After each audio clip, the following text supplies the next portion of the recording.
My good friend, John Green from FL Sales in the Cleveland area, Ohio. Known John for a million years. What do you see right now in market values relative to your particular space of the foundry industry? Has COVID impacted what you do? Absolutely. I would say the best word is topsy-turvy, probably. If you look at machinery sales, when the COVID struck, basically sales dropped to almost nil, very, very little.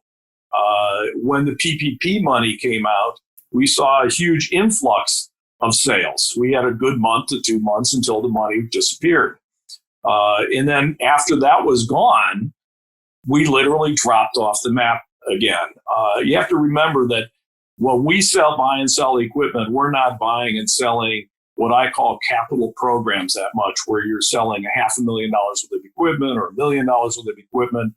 In the foundry industry, it's a little bit different because it's not like a CNC machine where it costs you $1,000 to disconnect the electric, take 4 bolts and put it on a fork truck. Most of these are integrated into a complete system. And in most cases, it costs more to take out and move the machine than it does to buy the machine. So we tend to see these as capital projects.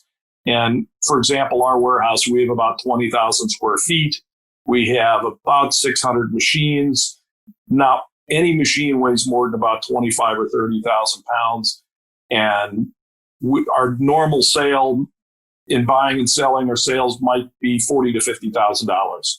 We're not selling a $250,000 CNC machine that takes up a 10 by 10 space. So we see the volume being a lot less than a CNC shop would have. And for that reason, we're not doing major capital programs now. We're selling a lot of small stuff, So that's been the change that you've seen, just to reiterate. So the change is that your sales continue.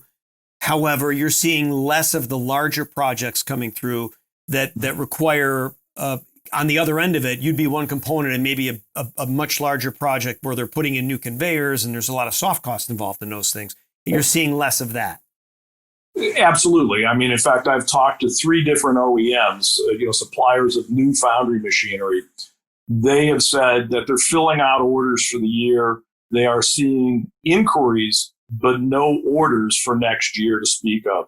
In September, October is the time frame when they start getting all that influx of orders. Okay. For example, EMI Osborne, who's right here in Cleveland, we know the owners very well, and they said, they're finishing up several $1 million worth of projects for this year, but he said they have nothing on the books so far for next year. Wow, that's a dark cloud. The equipment that you are selling now out of inventory, is your price stability there? Have you had to make any adjustments to price, or are prices holding up? Prices are holding up. We're selling a lot of items as spare parts, and we're selling, like a core machine, not a lot. But prices are holding steady right now.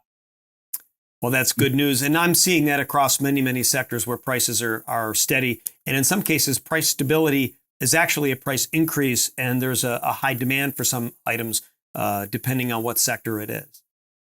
And it is always, late model equipment brings good money. Older stuff is very difficult to sell, and you know that. Yeah, absolutely right.